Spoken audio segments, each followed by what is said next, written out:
Hi all, welcome to DITAWORLD 2023. This time around we've got a very interesting solution for you, and we call that as complex connection simple solution. We are trying to make your CCMS a true content hub by easily connecting with external systems. I am Dhilip K, Group Product Manager, Adobe. And I'm Vinod Gupta, the Senior Engineering Manager at Adobe. Between us, we are going to quickly run you through what we've got for you. This is not a very unfamiliar scene to most of you, especially the tech talk writers or tech com writers as we call them. Why is he really troubled? And you can look at it. He has to juggle between multiple systems, internal, external, the communication systems, the emailing systems, the external systems which he has to get connected to create his own authoring experience or create his own document. And this is not a one-time problem. We have been repeatedly getting this issue from at least a few years now, that the TechCom writers have a lot to really juggle with, fundamentally multiple systems. And more importantly, these systems are somewhere not connected. They're all uh, proprietary in certain nature, or they are probably not in the know of things, or they don't know how to really go about connecting to these systems. So this challenge, we thought, why don't we pick it up, including some of the surveys which we conducted both internally and externally. Almost one of five customers is having this problem. So we thought this is probably the best time to go and do something around this one. So what's the current state looking like for us today? So if you look at it, the current state, the data source and the source where the data is stored is basically the left hand side circle which you see there. So you could have data in Jira, you could have data in a SQL server, it could be in a MongoDB, it could be in any PIM or a PLM, and then the author experience all happens out of AM guides, which is obviously not directly connected or directly linked. So how does the current connection really happen? Um, these all happen via probably today asking your IT team. They can go and connect to some of these systems and get you that data, which I think is a very fair ask. And we have seen that, I think if you recall, we've had a lot of conversations with our customers who said the first option is probably the most used one. Definitely, Dilip, definitely. So all those users have to go to their IT team to get the data and then move that around in the format where they want it to be presenting in the AM guides. And then comes the second one, which is the copy and paste, which I think is probably the most widely used editing copy and editing tool which we have as a gift for to us, where copy paste has become sort of synonymous with pulling data from one system to the other. And then the third one, which I think is a very primitive way of doing it, where if you can't really copy paste or the IT team doesn't give you, you start entering that data manually, which means the amount of time that's going to take really to get to building or authoring that experience is going to be phenomenally time consuming. That's one which I think is very, very critical. So with that, the current state, which I think is not very different from what we imagined and envisaged, and we figured out with a quick 13 to 15 customers we spoke to, I think this current state really exists in their streams. So it's not something which is new. So what you see is something probably already existing in your respective premises. Um, what are the challenges with these kind of problems? I mean, you can leave the state as is. So I'm sure that's not going to be really a problem if I don't really address it. But what really happens in some of these? Uh, there is one big problem is that, especially when, say, IT pulls out, you can typically use your content once, and I think Vinod can sort of validate again here. It is such a wonderful experience. We spoke to a few customers where they were really unhappy with the way their content was used only once and not really getting reused. Vinod, any thoughts there? Definitely. So, as we spoke to Acme Autos in our initial exploratory call, this was one of their strongest use case where they want to pull in data from their external system once and use it. So, no editing, nothing is required. They just want to pull it in a specific format, and we will solve that case here. Uh, then the most important one I think is the while you've got the data, the content can probably go stale, and I think as they say, data being the new oil, the content being equally, I would say, a processed oil. This processed oil can really go stale fast, and which essentially means that there's something changing in the source system which you are not able to capture it. Third, and the most critical of this is the inconsistent and the fragmented data. Now, there is inconsistency in the data and the fragmentation, primarily because this data is sort of lying all over the place. You don't know where the data is coming in from. As you, if you recall the troubled teccom writer, as we showed you in the beginning, and this data is sort of spread so much that especially in large conglomerates, we have seen that probably we don't even know where the source of that data is from. So that's the kind of the fragmented data we are looking at here. And then the classical problem of when you have a big team which is sort of spread out in this current day and age of hybrid culture, you typically have people sort of the authors also being spread out, not only from a timing perspective but also from a coverage perspective. We find that a lot of authors are actually spread out by design, and while doing so, you would end up really having hard time collaborating between them, especially with some of these data challenges we have. And last but not the least, any data which is getting published out, you would require those checks and balances, because you don't want any public facing document to be made in a way it is not appropriate. So the manual checks and balances which one has to apply for doing the publish, particularly that if the data is right, is it the right data, is it the correct quality of data which you're pushing out, is it the correct quantity of quantum of data we're looking at. That's the manual checks and balance which you're going to be applying here. So with these challenges, we thought, hey, what do we do from here? Uh, we, if I were to really put that entire dictum of the solution in a line or in a set of words, we use it a very simple. We use this nice acronym FIRE: fetch, insert, reuse, and edit. Fetch, insert, reuse, and edit. If you recall, if you have to really take these as four key takeaways or mantras out of this entire 30-35 minutes of presentation, I think these four are the ones which are going to be sticking to you. So Dilip, I'm sure that's going to set the house on fire with these four keywords that you're providing with this integration. thank you. Uh, let's go a bit deeper now. Uh, so what you've got here is that as we spoke to our customers and as we figured out what are the things we should be looking at from a connector's perspective, so we ended up building about a few out-of-the-box connectors to AEM guides. So what it really means is something which we will see as a demo, which we know is going to be doing that in a few moments. But fundamentally, we are actually using to the first point of the vision which we had to make AEM guides as sort of your content repository or the content hub. So we have written connectors which to whatever you've seen on the list here. So we are connecting to Jira, we can connect to Oracle, we can connect to SQL Server, we can connect to Postgre right now.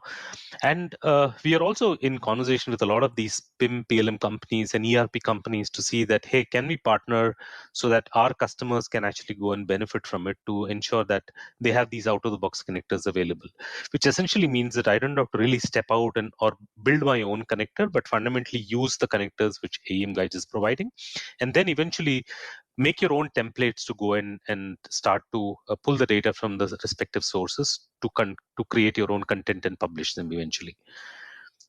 Um, why you should be embracing that? That's a very classic question which most of you would have. Besides the ones which we stated, the challenges, there are a few things which I think is very, very critical.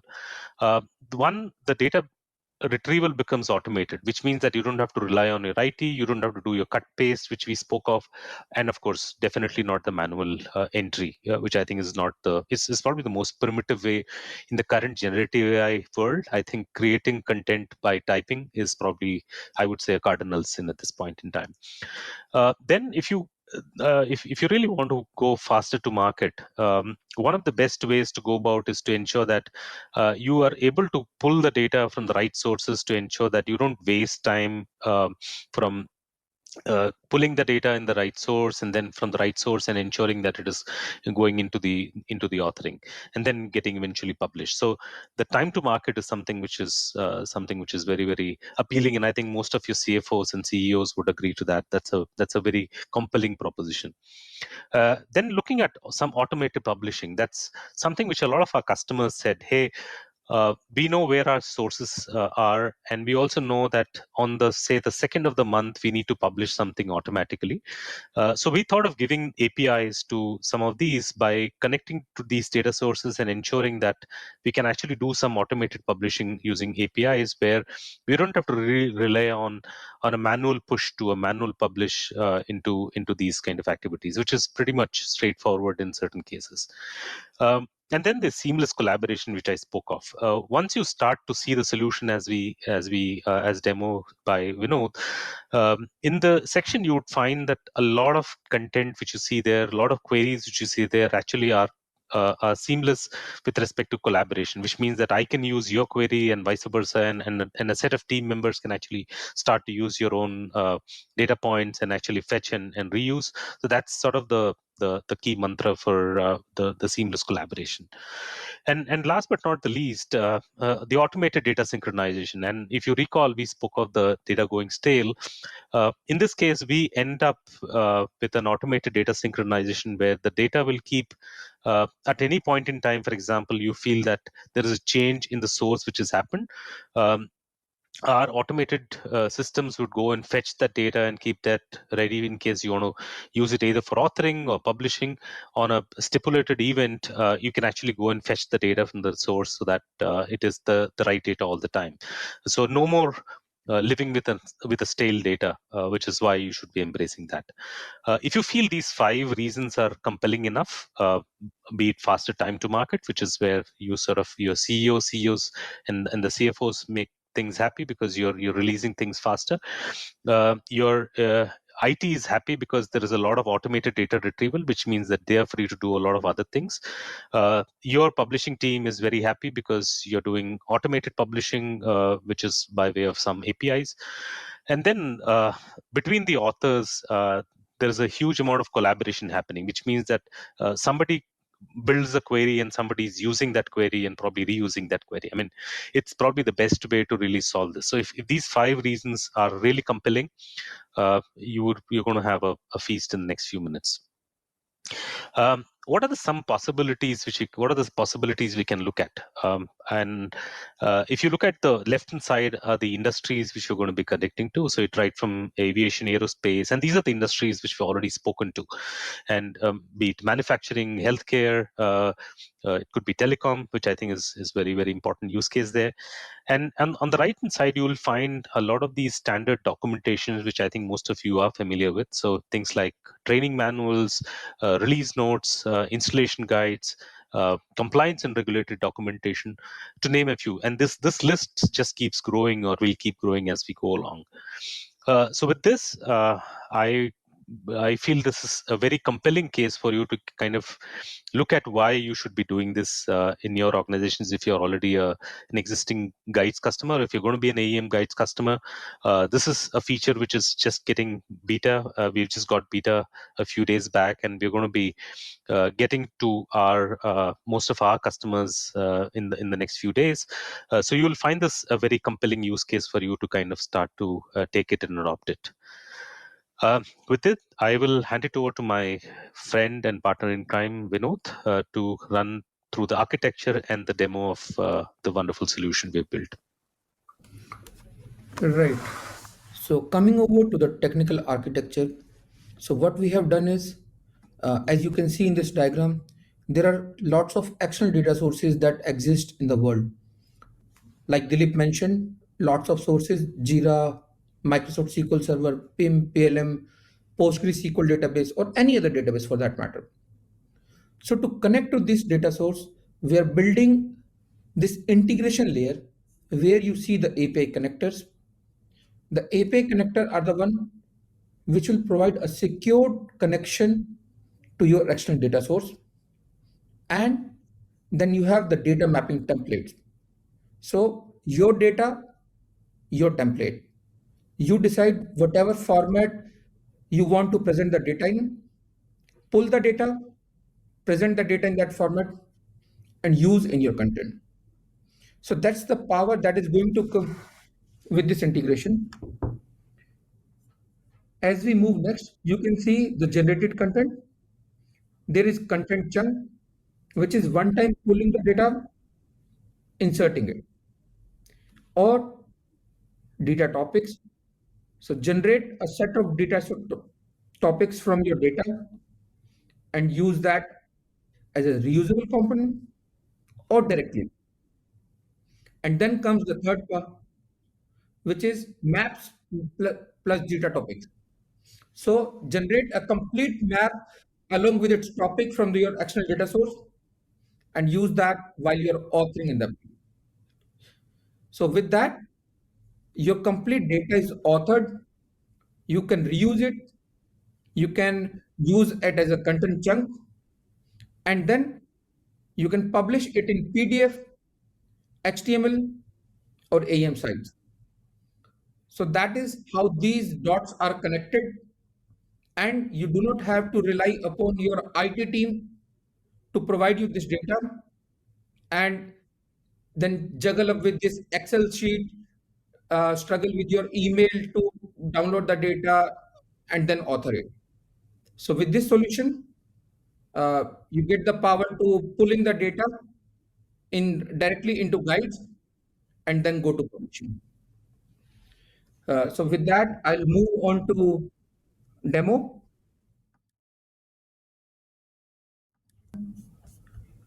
So you can see I have opened AM guides and I'm the content author. And right now I'm that portion in the Dilip's presentation where I'm troubled with authoring the data. I have to pull in data from Excel source and depend upon my IT team.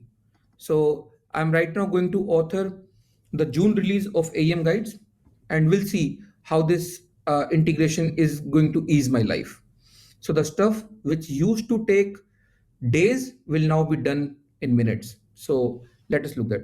So I started with authoring this. So I created my map, and in map I created one of the topic that I want to author. So I start with writing the title, the summary, and then on the upgrade instruction on how to check out what and do whatever. Then the need is to write the new features and enhancement that are going as a part of this release. So this is where I need to contact my IT team or anyone in the organization who will be able to provide this data to me from the Jira. So what we have done is we have added a tab here which is showing us all the data sources that are connected to my system. And I can see Adobe Guides Jira connected here. So there I see the content snippet generators. So these are the snippet generator that I have already created. I'm going to show how it is working. So this snippet generator is going to take a query from the Jira. So this is the query which my connector, which my secured connector understands. And this is the template. So I have multiple list of template here, which I can choose from. So I can put my data as an ordered list, as an unordered list, or as a table, and I can preview that. So a small snippet of that is shown while I'm creating this snippet generator. So that will show you the top 5 result from that query. And I can see the data also which is getting generated simultaneously.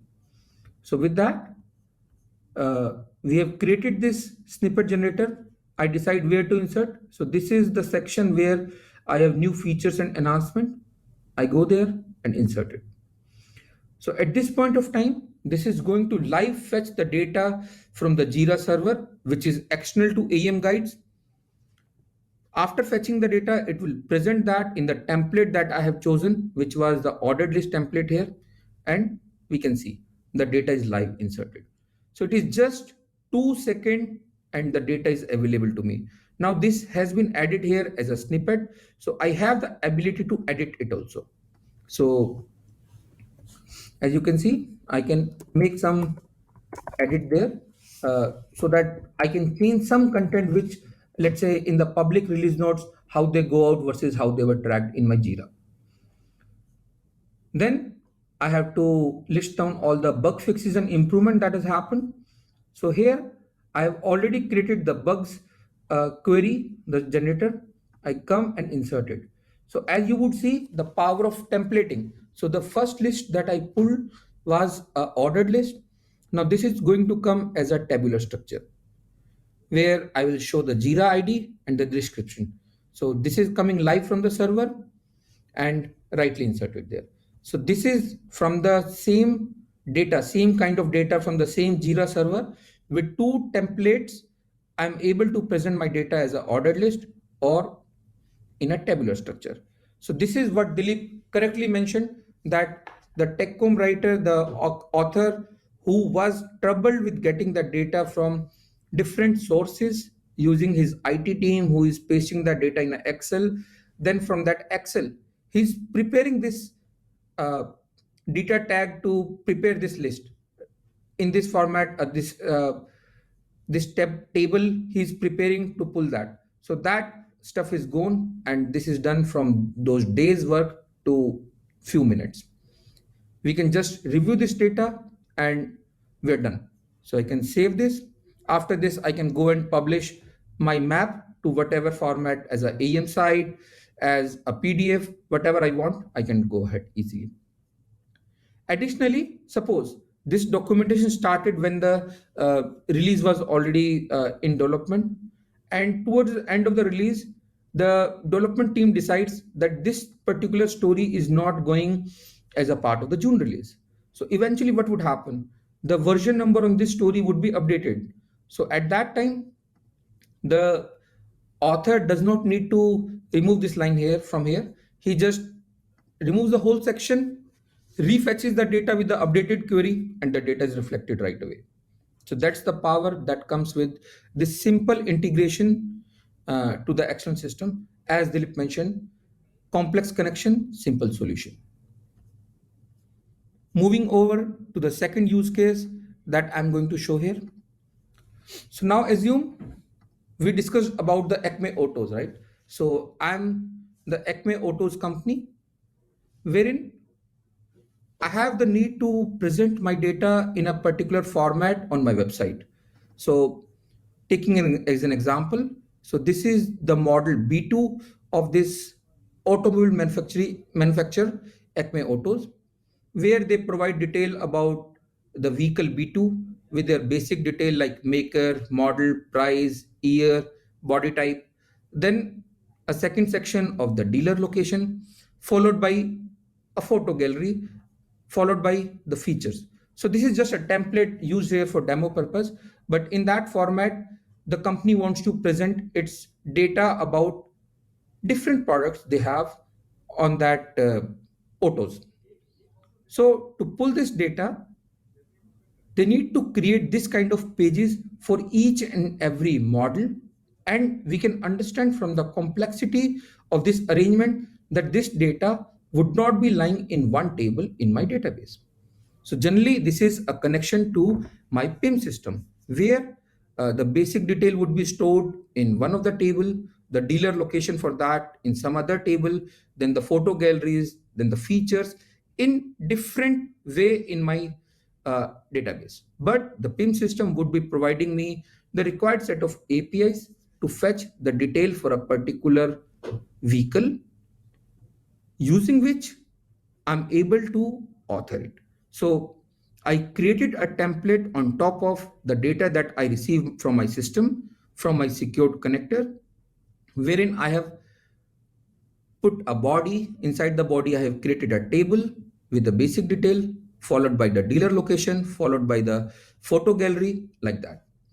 Now, where is the power coming in from the connector that I'm providing? So at this point of time, I have 3 vehicles and I have authored for each one of them.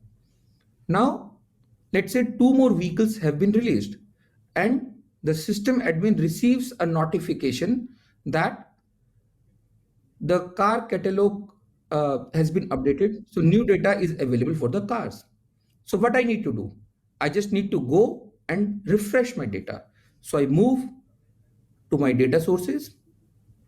I go to my database and in the topic generator. So this is the example of the topic generator. I go and refresh my data. So as soon as I refresh this, a background job runs that will start generating the data for the newly inserted vehicles in the system. And I can see as I refresh this folder, the 2 new vehicles have been added here with this new thing. So we can see their data is appropriately inserted and we can just use that. So we can just review this data. If this all looks okay to the map which we are authoring right now, I can move the new topics there after I have done my validation of the data inside them for each one of them. Obviously, this is going to be correct, but a proofread can be done. I can save it and then just go ahead with the publishing of my map. So with this 2-minute integration that we did, the work that it was going to take hours, days, or weeks to pull in that data for the newly inserted uh, vehicles is done in few minutes. That's the power which is coming with this simple connector that we have written for the Acme Autos. Now consider the third use case. So Acme Autos did its release of the first manual, wherein they have a cover page where they were showing the photo of a car and lots of detail inside that for the model B1 which they are selling in the market. So as a result of A/B testing, the company decides 2 months later that the cover page needs to change. Maybe a different image is getting more uh, value from the customer, more traction from the customer. So they decide to change the image. Now, how would the system know? So with they got the notification that the image is updated. The author just goes, refresh the car data. I'm on the same manual, and when I see it, it has the updated image.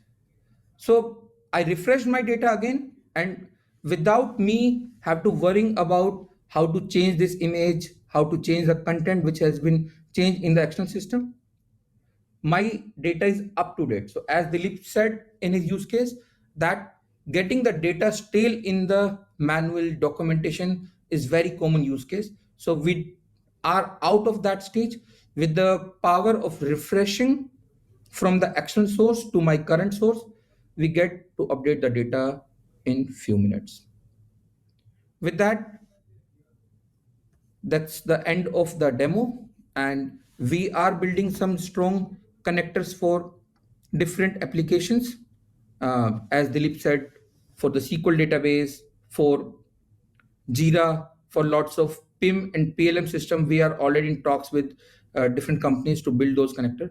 So if you have a list of system that you are using, feel free to relay that message to us and we'll try to build an out-of-box connector for you. Although the connector layer that we have written is extendable, so you would need to do some part and you can create your own connector for your own system if that is the need.